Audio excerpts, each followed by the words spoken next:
Thanks a lot for the invitation. I'm an economist, which means that I like to use a lot of acronyms, but it seems safe that people here also likes acronyms, so I'm in good company. So this presentation shifts the topic a bit, which maybe is a good thing. So at the outset, my paper asks about the labor market effects. So this is about essentially what happens to the jobs when things are being automated, and how can we think about that? What are the sort of issues that we can do and to make this kind of process smoother? And I'm also going to draw material on from all OECD countries. So this is not just about the US, and I also want to think about the overall change of structural change, to think about the transport market in particular. So my outlook will be all countries, and to think about what it means for the transport sector in particular. So anyway, this picture is an ambitious one. We'll try to summarize 300-400 years of technological change and what the academic literature says about this. So I want to do this very briefly, but I think it's a good starting point to think about these issues. So if we go back to the Industrial Revolution, it was a very sort of event that caused a lot of big change, very disruptive event. So in the UK, when this happened, there were these jobs that the artisans, skilled artisans had, and these kind of jobs. They moved to the factories, and the people in the factories that were using the machines, they tended to have lesser skills, and they had lesser wages than the jobs that they took, right? So that was part of the reason why this was a very tumultuous event. So that was the first part of the Industrial Revolution, where machines replaced jobs, and the skill of the people that were operating the machines was less. Now, if you jump ahead to more the last century, we've seen a quite sort of different environment, and here the research is very sort of there's a consensus on this topic, and we use words like complementarity. So this the last 100 years or so have been involved in where machines and humans have worked together, which has led to more productivity growth, and it's led to a virtuous circle where in order to use the machines, you needed higher skills, which is required to have higher wages, which has led to a kind of virtuous circle of high productivity growth. We have a name for that, using a bit of jargon. We call it skill-biased technological change. And that's a really important point to mention, that it's really the skill content of work that's really sort of the key issue. I'm coming back to that in a few minutes. So whenever there's a transformation of work that involves higher skills, the experience from the last century or so shows that it's been beneficial for overall economy. But if the change involves lesser skills, then you have this very disruptive kind of development.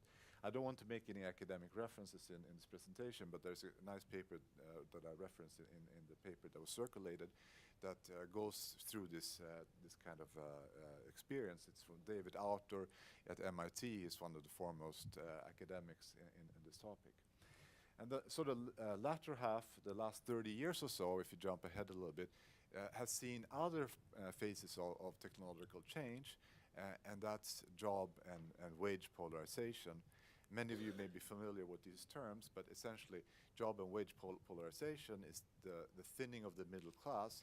So you have technology that's been pushing jobs downwards to the lower pay segment or upwards to the higher pay segment. And this is also something that the academic research has found consistently in a lot of OECD countries. And in the US, certainly there's strong evidence for median wages being very stagnant, and it's causing all sorts of political issues as well. So this is fairly established in the literature, and it's driven, I think, a lot by technology and one of the things that we're talking about here. In the last few years, there's been some emerging evidence of de-skilling it's sort of breaking the cycle of virtuous technology and the skill bias change that I was discussing just a moment ago. There's no consensus on this, but if new jobs continue on this path where there's less elements of skills, then it's going to be worrisome. It's going to be more tumultuous, more difficult change in the labor market. So that was a very brief account of several hundred years of technology, but I think it's a good starting point when we go to think about what we're looking ahead, right? So the driving forces that are sort of accumulating and affecting all the labor markets, demography, very important. For example, in Japan, one of the countries with the oldest population in the world, demography is very strong in the healthcare sector and other sectors. So it moves slowly, but it has a lot of impact. Institutional changes, I'll say something about that in just a moment, and then of course technology. And all of these things interact. It seems to me the slides are doing some automatic shifting on their own, but maybe that's... So now I'll say just one word about these institutional changes. So this is data from the OECD that looks at the labor market and the legislation on the labor market. So the OECD calculates an index for the protection of permanent jobs and of regular jobs, temporary jobs and regular jobs. And so a higher index means a higher level of protection. So in this diagram I show a number of countries from the OECD, and this is data that shows the change from 1990, so a while back, going forward to 2013.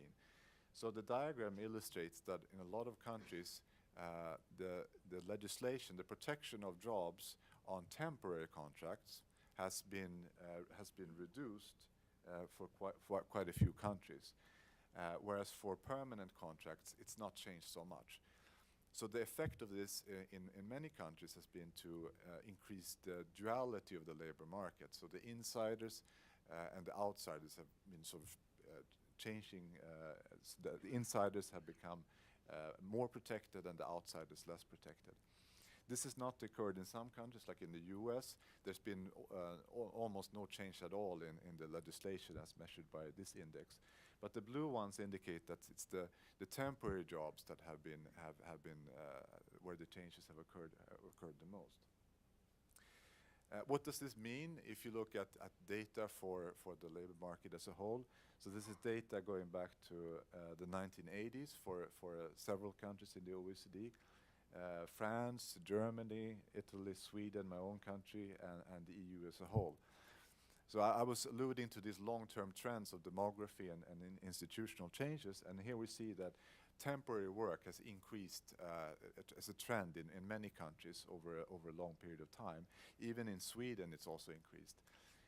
And one of the driving forces behind this change has been the young. The second diagram shows the age group 15 to 24 as share of the overall labor market. And of course, you expect young people to be in temporary jobs initially, but they are actually overrepresented, and this has been driving these changes. So the labor market, the technology, and the institutionals are changing the way that the labor market works. Now we're coming into automation for the whole labor market, and here I would like to emphasize that the changes we're seeing are in a way different from the previous periods of structural change in two ways. One, the changes are very broad, so they're occurring in almost all sectors at the same time, and they're also occurring more quickly than the previous periods. And that's a challenge for adapting to this change. So I've listed here some examples. I'm not going to go into these in detail, but for example, in the retail sector, I saw just a few weeks ago, Amazon is experimenting with a warehouse in Seattle where you log in with your phone and then you grab the food and you essentially you don't pay, you just leave, and it's sort of registered automatically that you're buying these things. So then, if that comes to be widely adopted, you have a lot of jobs as cashiers that are going to be disappearing. And I think you can ask the same sort of questions about in the transport labor market for trucks. If we have these self-driving trucks, could the same thing happen here? So there's a lot of sectors that are affected by this at the same time, which is potentially then rather disruptive. At the overall level, also using data from the OECD, this diagram requires a little bit of explanation. So if you look at the labor market, the way it was in 1995, and we compare it to 2010, we can see that different types of work have been shifting. So this diagram illustrates for several OECD countries that it's the abstract kind of work, high-skilled work. This has been increasing, and consistently in many countries, routine work has been in decline. So routine work is all the kind of work that can be automated, and that's being automated across the line. Also, most of the new jobs are in the category of non-standard work. So these are sort of very big changes that have occurred for a long period of time. So now shifting over to the transport sector, here in this diagram I show how much the share of the labor market from the transport sector, both in terms of storage and in the freight transport. So we see that, I mean, we already know this, that in a lot of countries, this is a large number of jobs. If I understand right, here in the US, it's more than 1.5 million jobs that are in question. And it doesn't only affect the jobs themselves, but it's also a lot of infrastructure around the truck sectors, around the transport, and also a lot of infrastructure like restaurants and hotels that support these kind of transports. So if technology becomes really autonomous and we are reducing work, then we will see broader changes than not only the work for the freight transport sector, but also the surrounding labor markets will be affected. So it's jumping ahead on me a bit. Just very quickly, there's got some attention in the last few years. There was a paper that came out that used data on the US that argued that on the overall level, you'll see about half the labor force will be automated. These are some researchers at the Oxford Martin School in the UK. Their work has spurred a lot of other work, and essentially that they measure what's technically possible to automate. So I've looked at that in my own work, and I think one can emphasize perhaps that it's not only about what's possible to automate, it's also to think about the balance of job creation versus job destruction. When we get new technologies, we get a lot of new jobs, and some of them are in handling the machines that involve a lot of higher skills. So it's really the balance of new jobs compared to old jobs that are being destroyed. And other factors from my own work can be even more important than the possibility to automate work. So for example, demography I was talking about earlier, preferences. For example, we could probably even today have autonomous airplanes without pilots that fly themselves. It's not completely sure how well those tickets on those planes would sell, but maybe we get used to it. I mean, it takes time for preferences to evolve, and maybe we'll see that as well. But it's not the only thing that matters. Costs also is an issue. I read an interesting article a while back by some sort of robo-chef that you can install in your kitchen like a coffee machine, but it's still $15,000 or so. So you can do a lot of other things for that money. So I don't want to go into this in detail, but this diagram sort of illustrates that it's the technological possibility to automate something. It's not the only thing that matters. And of course, regulation is also matters. So the risk of job automation I wanted to summarize what the literature has said on this. So for some countries, Finland, Sweden, UK, and the US, this is comparing the risk of automation for the overall economy. So here is the overall economy in the first diagram. So it shows that a lot of researchers have estimated the risk of automation in the next decade or so between 40 and 50%. And then there's the red one, a line that is much lower estimates that compares several countries. I'm a bit skeptical about those lower estimates, but it shows that there are a lot of different views on what can happen. And then the second diagram, I show the whole labor market, and I compare it to the transport sector. So if the whole labor market is about 50% on those two estimates, it's the transport sector is one of those with the highest probability of automation, which is something that you probably already know. So this is the kind of numbers that are coming out from the research that looks at risk of automation in the labor market. So what are the strategies to adapt?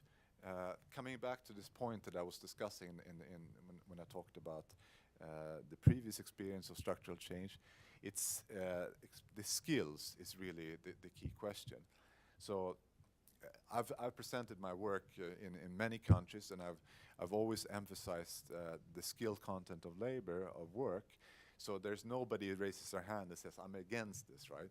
So the question is really, how do you do that, and how do we change from where we are now? There's a lot of evidence that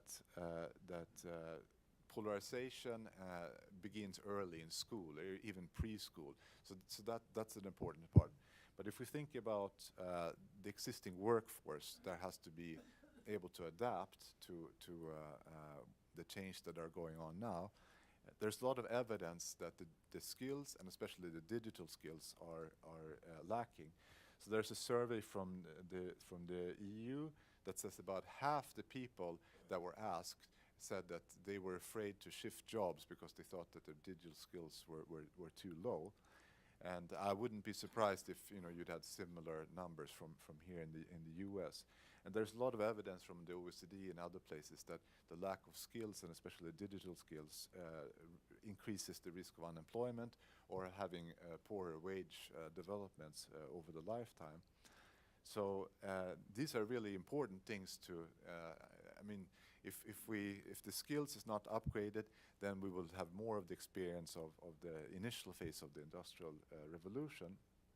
So the question is really, how can we design lifelong learning and to improve skills throughout the lifetime much more than we are doing today? And then you have to start asking questions, how will that be financed? In countries, you can think about this could be financed with more emphasis on the public sector, if it's sort of general skills improvements that we're talking about, but perhaps more in the private sector if there are very particular skills to the. But this is an issue that's not really discussed enough, because you cannot just say that we need lifelong learning, you also have to say how is it going to work and who's going to pay for it. So the second thing I would like to just briefly mention, reducing the risks. This goes to the labor market as a whole. So I spoke about how we're seeing an increasing amount of dual labor markets with stronger insiders in a lot of countries in the OECD, and the outsiders who are trying to get in are having a difficult time. So how can you reduce the risks? Well, you cannot change it dramatically, but in most OECD countries, the risks for those that are self-employed is larger than for those on regular employment. And I have some data on that in the paper if you're interested. There's a lot more benefits and security for those on regular employment. And of course, the whole labor market is going strongly in the direction of more temporary work and more self-employment. So in European countries with collective wage bargaining agreements, they're also going to be outside of these kind of benefit systems. So we have to ask questions about how to limit the risks for the rise in self-employment, because that's going to drive this polarization that we're seeing in many countries. And also how to tax this kind of self-employment, to make it easier for fiscal authorities to get the money from this kind of gig work that we're seeing in a lot of sectors. So I probably overextended my time, but just to quickly summarize, I think the key here is that we want this productivity growth. Productivity growth has been declining in a lot of countries, and we need automation in order to boost productivity growth, because that's a key driver for the future welfare. But we also need to mitigate the effects that fall on specific groups, because otherwise we're going to see a lot of social tensions in the economy ahead. And I think two key ways of going about that: increased skills, and to reduce some of the risks because of the way that our systems are designed. And when things are changing, the risks between different groups is changing in strong ways. So I conclude with that, and some of my work here is on this webpage, and you can see some earlier work I did on how the digitalization affects the economy. So I'll stop there, and if there are any questions or comments. Thank you.